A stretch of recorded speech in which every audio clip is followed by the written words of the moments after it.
The Golden Bird. A certain king had a beautiful garden, and in the garden stood a tree which bore golden apples. These apples were always counted, and about the time when they began to grow ripe, it was found that every night one of them was gone. The king became very angry at this and ordered the gardener to keep watch all night under the tree. The gardener set his eldest son to watch, but about 12 o'clock he fell asleep, and in the morning another of the apples was missing. Then the second son was ordered to watch, and at midnight he too fell asleep, and in the morning another apple was gone. Then the third son offered to keep watch, but the gardener at first would not let him, for fear some harm should come to him. However, at last he consented, and the young man laid himself under the tree to watch. As the clock struck 12, he heard a rustling noise in the air, and a bird came flying that was of pure gold. And as it was snapping at one of the apples with its beak, the gardener's son jumped up and shot an arrow at it. But the arrow did the bird no harm, only it dropped a golden feather from its tail and then flew away. The golden feather was brought to the king in the morning, and all the council was called together. Everyone agreed that it was worth more than all the wealth of the kingdom, but the king said, "One feather is of no use to me. I must have the whole bird." Then the gardener's eldest son set out and thought to find the golden bird very easily.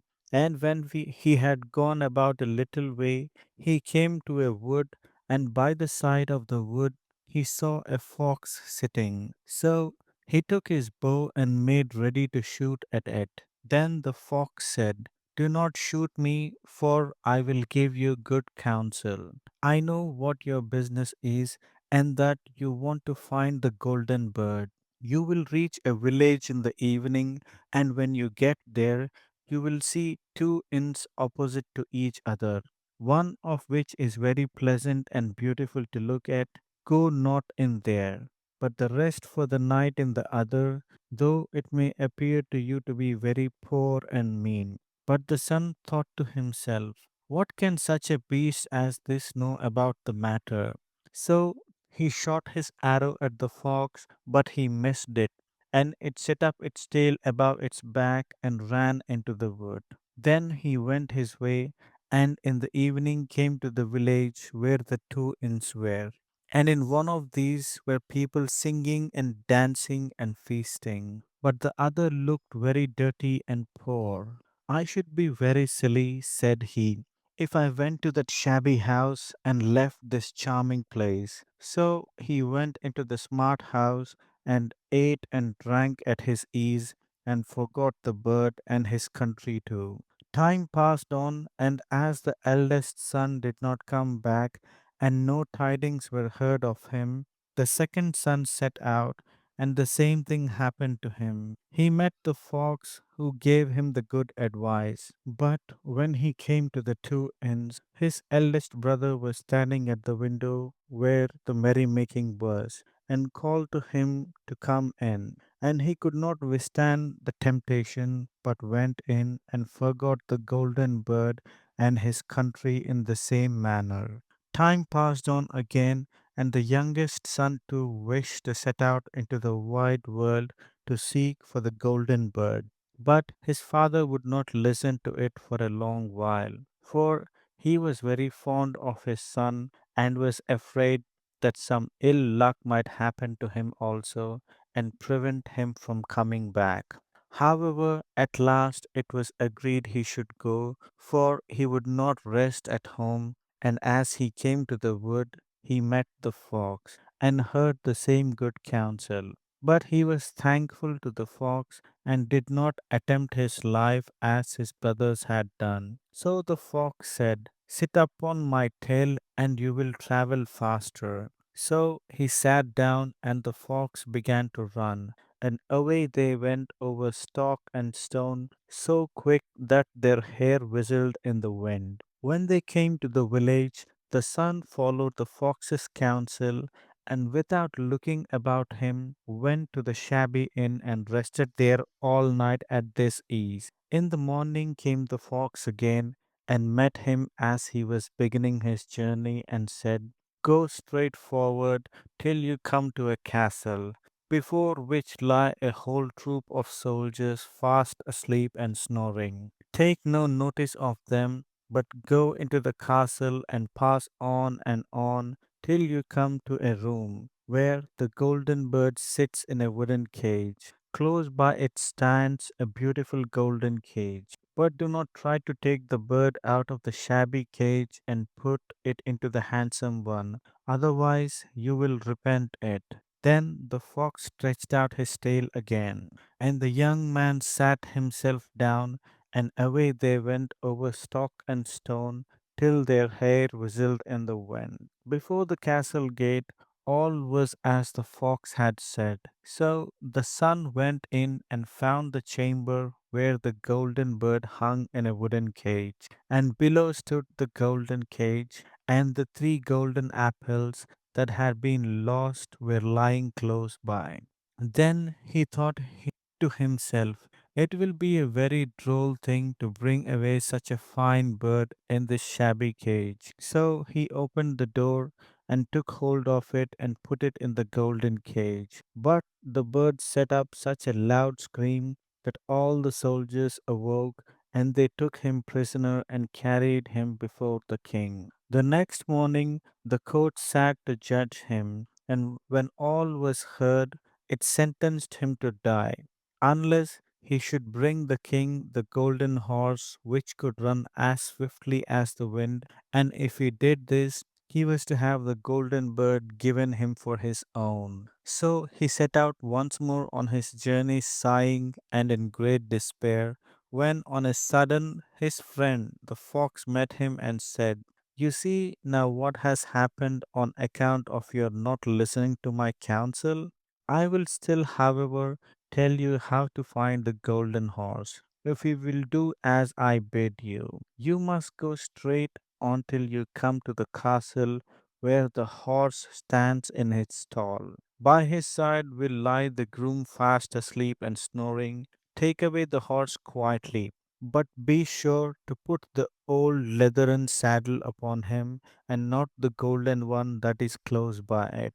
Then the son sat down on the fox's tail, and away they went over stock and stone till their hair whistled in the wind. All went right, and the groom lay snoring with his hand upon the golden saddle. But when the son looked at the horse, he thought it a great pity to put the leathern sandal upon it. "I will give him the good one," said he. "I'm sure he deserves it." As he took up this golden saddle, the groom awoke and cried out so loud that all the guards ran in and took him prisoner.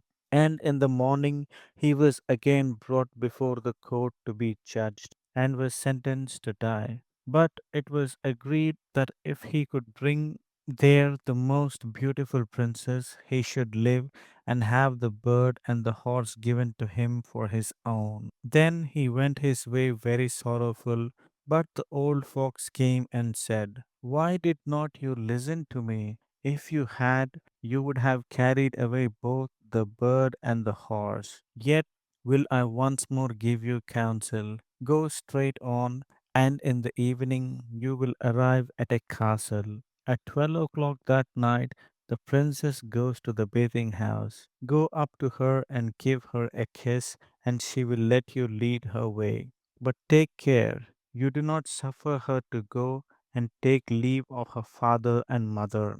Then the fox stretched out his tail, and so away they went over stock and stone till their hair whistled again. As they came to the castle, all was as the fox had said, and at 12 o'clock the young man met the princess going to the bath and gave her the kiss, and she agreed to run away with him, but begged with many tears that he would let her take leave of her father. At first he refused, but she wept still more and more and fell at his feet, till at last he consented. But the moment she came to her father's house, the guards awoke and he was taken prisoner again. Then he was brought before the king, and the king said, "You shall never have my daughter unless in 8 days you dig away the hill that stops the view from my window." Now, this hill was so big that the whole world could not take it away. And when he had worked for 7 days and had done very little, the fox came and said, "Lie down and go to sleep. I will work for you." And in the morning he awoke and the hill was gone. So he went merrily to the king and told him that now that it was removed, he must give him the princess. Then the king was obliged to keep his word, and away went the young man and the princess. And the fox came and said to him, "We will have all three, the princess, the horse, and the bird." "Ah," said the young man, "that would be a great thing, but how can you contrive it?" "If you will only listen," said the fox, "it can be done. When you come to the king and he asks for the beautiful princess, you must say, 'Here she is.' Then he will be very joyful, and you will mount the golden horse that they are to give you, and put out your hand to take leave of them. But shake hands with the princess last. Then lift her quickly onto the horse behind you, clap your spurs to his side, and gallop away as fast as you can." All went right. Then the fox said, "When you come to the castle where the bird is, I will stay with the princess at the door, and you will ride in and speak to the king. And when he sees that it is the right horse, he will bring out the bird. But you must sit still and say that you want to look at it to see whether it is the true golden bird. And when you get it into your hand, ride away." This too happened as the fox said. They carried off the bird. The princess mounted again, and they rode onto a great wood. Then the fox came and said, "Pray kill me and cut off my head and my feet." But the young man refused to do it. So the fox said, "I will at any rate give you good counsel. Beware of two things: ransom no one from the gallows, and sit down by the side of no river." Then away he went. Well, thought the young man, it is no hard matter to keep that advice. He rode on with the princess till at last he came to the village where he had left his two brothers. And there he heard a great noise and uproar. And when he asked what was the matter, the people said, "Two men are going to be hanged." As he came nearer, he saw that the two men were his brothers who had turned robbers. So he said, "Cannot they in any way be saved?" But the people said no, unless he would bestow all his money upon the rascals and buy their liberty. Then he did not stay to think about the matter, but paid what was asked, and his brothers were given up and went on with him towards their home. And as they came to the wood where the fox first met them, it was so cool and pleasant that the two brothers said, "Let us sit down by the side of the river and rest a while to eat and drink." So he said, "Yes," and forget the fox's counsel, and sat down on the side of the river. And while he suspected nothing, they came behind and threw him down the bank, and took the princess, the horse, and the bird, and went home to the king their master, and said, "All this have we won by our labor." Then there was great rejoicing made. But the horse would not eat, the bird would not sing, and the princess wept. The youngest son fell to the bottom of the river's bed. Luckily, it was nearly dry, but his bones were almost broken, and the bank was so steep that he could find no way to get out. Then the old fox came once more and scolded him for not following his advice. Otherwise, no evil would have befallen him. "Yet," said he, "I cannot leave you here. So lay hold of my tail and hold fast." Then he pulled him out of the river and said to him, as he got upon the bank, "Your brothers have set watch to kill you, and if they find you in the kingdom. So he dressed himself as a poor man and came secretly to the king's court, and was scarcely within the doors when the horse began to eat and the bird to sing, and the princess left off weeping.